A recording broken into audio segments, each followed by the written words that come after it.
Shri Swami Samarth. Jaishankar. 15 April या दिवशी आपल्या स्वामींची पुण्यतिथी आहे.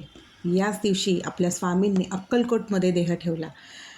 पण स्वामींनी आपल्याला एक गोष्ट नेहमी सांगितली आहे की त्यांनी देह जरी ठेवला असेल तरी ते अजूनही आहेत. हम गया नाही जिंदा है हे जाताना त्यांनी सांगितलेलं आहे.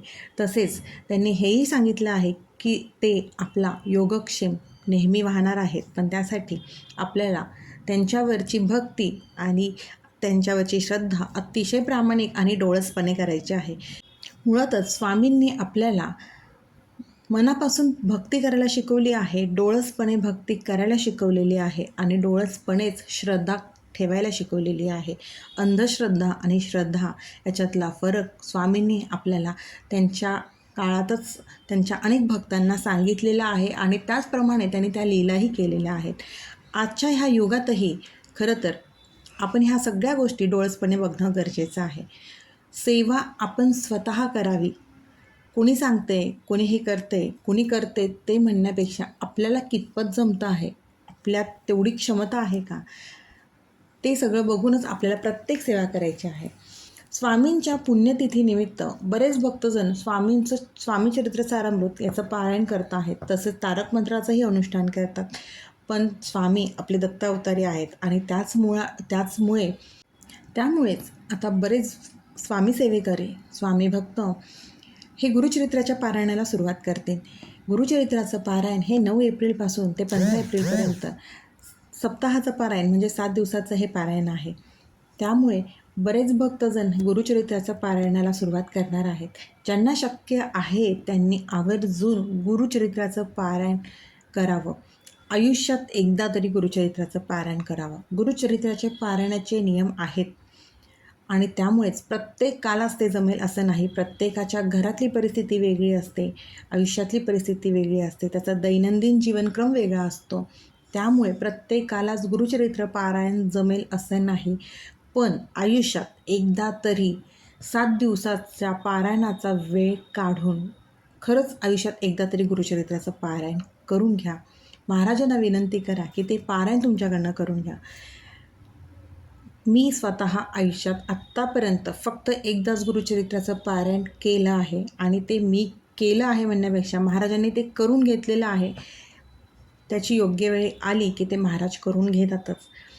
कारण का मलाही स्वतःला माहिती आहे गुरुचरित्राचे नियम पाळून आपल्या घरातलं वातावरण, आपल्या दैनंदिन जीवनातला रोजचा क्रम, ह्या सगळ्या गोष्टीतनं आपल्याला तेवढा वेळ मिळणार आहे का, आपण ते नियम पाळले जाणार आहेत का, ह्या सगळ्या गोष्टीचा विचार करून गुरुचरित्राचं पारायण करा. पण खरंच सांगेल, आयुष्यात एकदा गुरुचरित्राचं पारायण करा. इतका सुंदर अनुभव येतो ना, आपल्यातली जी नकारात्मक गोष्ट असते ती सगळी दूर होत असते. इतकं प्रभावी गुरुचरित्राचं पारायण आहे. आणि अजून एक, ज्या स्त्रिया गुरुचरित्राचं पारायण करतात त्या स्त्रियांनी जे आपल्याला दिंडोरी प्रणित केंद्रातनं गुरुचरित्रचा ग्रंथ मिळतो त्याच ग्रंथावर ते पारायण करावं. संस्कृत ग्रंथाचं जे गुरुचरित्र आहे ते स्त्रियांनी वाचू नये. कारण त्याचा अर्थ आहे आणि त्याचं मुळातच गुरुचरित्राच्या ज्या ओव्या आहेत त्या संस्कृतमधल्या प्रत्येक ओवी मोठी आहे. ती वाचताना आपल्या शरीरावर खरंच परिणाम होतात.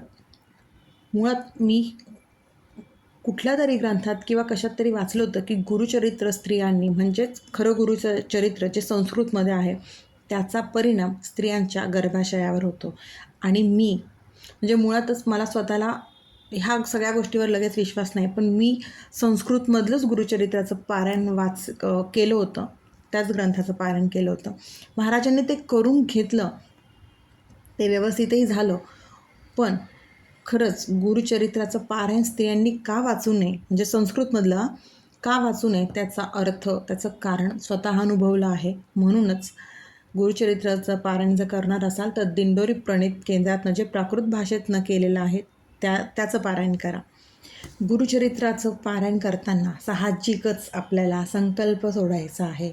पारायण सुरू करण्यापूर्वी एकाग्र मनाने आपल्याला आपल्या स्वामींची प्रार्थना करायची आहे, दत्त महाराजांची प्रार्थना करायची आणि संकल्प करायचा आहे. तुमची वेळ, तुमचं आसन आणि तुम्ही कशासाठी हे पारायण करताय ते सगळं आपल्याला संकल्पामध्ये सांगायचं आहे. आणि मुळात जर तुम्हाला खरंच वेळ असेल तर हे पारायण पहाटेच्या वेळेला करा. 3 म्हणजे ब्रह्ममुहूर्तावरती पहाटे 3-4च्या दरम्यान करा. त्यावेळेला एक शांतताही असते आणि आपल्याला जो पारायण करतानाची जी अनुभूती येते ना, त्याचा आनंदही घेता येतो. खूप सुंदर अनुभूती असते बरं का गुरुचरित्राच्या पारायणाची. प्रचंड सुंदर अनुभूती आहे. त्यामुळे म्हणूनच सांगते की गुरुचरित्राचं पारायण आयुष्यात एकदा तरी करावं. दुसरी गोष्ट म्हणजे दत्त महाराजांची भिक्षेची वेळ दुपारी 12 ते 12:30 आहे. त्यामुळे त्या वेळेला आपल्याला पारायण करायचं नाही आहे आणि संध्याकाळी 4 ते 4:30 नंतर आपल्याला पारायण करायचं नाही. तुमच्याकडे वेळ आहे पहाटे ते 4 वाजेपर्यंत. या वेळेत गुरुचरित्राचं पारायण करायचं आहे. याचे नियम म्हणजेच आपल्याला मांसाहार वर्ज्य, परान्न न वर्ज्य, ब्रह्मचर्याचं पालन, तसेच आपल्याला जमिनीवरती, चटईवरती किंवा घोंगडीवरती झोपायचं आहे. हा एक आपल्याला नियम पाळायचा आहे. बरेच जण बरेच नियम पाळतात. चामड्याच्या वस्तू घालत नाहीत, म्हणजे पुरुष असतील तर ते पट्टा घालत नाहीत, चपला वापरत नाहीत. अशा हे पण नियम गुरुचरित्राच्या पारायणाला आहेत. उपवास न करताही आपण हे पारायण करू शकतो. बरेच जण या दिवशी एकच धान्य खाऊन उपवास करतात, म्हणजेच पूर्ण सप्ताहात एकच धान्य खातात. तर भाकरी खाणार असेल तर भाकरी भाजी एवढंच खातात, त्या व्यतिरिक्त ते दुसरं काहीही खात नाही. आपल्याला हे सगळे नियम पाळायला जमत असतील तर सगळे नियम पाळावेत, नाहीतर जे मोजके नियम आहेत, महत्त्वाचे आहेत, ते नियम आवर्जून पाळावेत. आणि कुठल्या दिवशी किती अध्याय वाचन करायचं आहे याची संपूर्ण माहिती ही ग्रंथामध्ये गुरुचरित्राच्या आहे. ज्या दिवशी तुम्ही गुरुचरित्राच्या पारायणाला सुरुवात करणार आहात त्या दिवशी किंवा त्याच्या आदल्या दिवशी किंवा त्या दिवशी गाय, कुत्रा, कावळा, मुंग्या यांना अन्नदान नक्कीच करावं. गुरुचरित्र हा इतका पवित्र आणि प्रभावी असा ग्रंथ आहे की आपल्या आयुष्यातील नकारात्मक ऊर्जा, बाहेरील बाधा ह्या नक्कीच बाहेर काढतं. आणि खरंच तुम्ही जेव्हा हे ग्रंथ वाचन करतात, हे पारायण करतात, त्या प्रत्येक दिवसाला वेगवेगळा अनुभव नक्कीच येईल. त्या दिवशी तुम्हाला नक्कीच जाणवेल की जी काही तुमच्या घरात, तुमच्या स्वतःमध्ये नकारात्मक ऊर्जा, बाहेरील बाधा ज्या असतील त्या बाहेर जातानाचा एक ती स्पंदनं नक्कीच जाणवतात आणि त्यानंतर एक सकारात्मक ऊर्जाही जाणवते. पारायण करताना महाराज परीक्षाही भरपूर घेतात, पण महाराजांनाच सांगायचं की तुम्ही हे पारायण करून घ्या आणि हे पारायण कुठलंही विघ्न न येता आमच्याकडनं पूर्ण करून घ्या. खरंच गुरुचरित्राचं पारायण आयुष्यात एकदा तरी करा. स्वतःला थोडासा त्रास देऊन आयुष्यात एकदा पारायण करा. मी अनुभव घेतलेला आहे. खरंच मी एकदाच गुरुचरित्राचं पारायण केलेलं आहे आणि मला महाराजांनी ते माझ्याकडनं खरंच करून घेतलेलं आहे. त्या वेळेची ती गरज होती. माझ्यासाठी गुरुचरित्राच्या त्या प्रभावी ऊर्जेची गरज मला होती. त्यामुळेच महाराजांनी माझ्याकडनं ती सेवा करून घेतली आणि खूप सुंदर पद्धतीने ती सेवा महाराजांनी करून घेतली. त्यामुळेच त्यांना शरण जा आणि खरंच गुरुचरित्राचं पारायण करून घ्या. आयुष्यात एकदा तरी नक्कीच करा. वेळ काढा आणि गुरुचरित्राचं पारायण करा. कधीही करा. स्वामी पुण्यतिथीलाच असं नाही, जेव्हा जमेल तेव्हा गुरुचरित्राचं पारायण करा. मी जेव्हा पारायण केलं ना, कधी ठरवून सुद्धा केलेलं नाही आणि माझ्याकडे तेव्हा गुरुचरित्रचा ग्रंथही नव्हता. आमच्या शेजारच्या डॉक्टर आहेत, त्यांनी मला तो ग्रंथ दिला आणि मग ते पारायण अचानकपणे माझ्याकडून ती सेवा महाराजांनी करून घेतली. महाराजांनीच नियोजन करून ठेवलेलं असतं ह्या सगळ्या गोष्टी आणि त्याप्रमाणे त्या घडत असतात. पण त्यासाठी आपल्याही मनाची तेवढी तयारी झाली पाहिजे आणि आपणही ती गोष्ट मनावर घेतली पाहिजे. म्हणूनच सेवा करा, डोळसपणे करा, श्रद्धा ठेवा, अंधश्रद्धा नका ठेवू. आपल्याला महाराज मार्ग दाखवतात त्या योग्य मार्गावरच चालावं. कुणाचीही मध्यस्थी न घेता आपण आपली सेवा आपल्या देवापर्यंत पोहोचवू शकतो, ही गोष्ट लक्षात राहावी.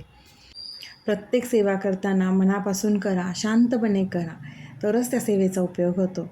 आणि त्यासोबतच आपल्याला कष्ट, कर्म तितकेच प्रामाणिक ठेवायला हवेत. कारण का आपले कष्ट आणि कर्मच पहिले बघितले जातात. आपले कष्ट, कर्म प्रामाणिक असतील तर देव त्याचं फळ कधी ना कधी आयुष्यात देतोच. आणि जर आपले कर्म, कष्ट खराब असतील तेव्हाही आपल्याला तितकंच वाईट फळ आपल्या पदरी आपला देव देत असतो. ह्या गोष्टी मात्र लक्षात असाव्यात. त्यामुळे जमेल तशी सेवा करा. गुरुचरित्राचं पारायण आयुष्यात एकदा तरी नक्की करा आणि अनुभव घ्या. खूप सुंदर अनुभूती येते गुरुचरित्राची. श्री स्वामी समर्थ. अशक्यही शक्य करतील स्वामी, अशक्यही शक्य करतील स्वामी.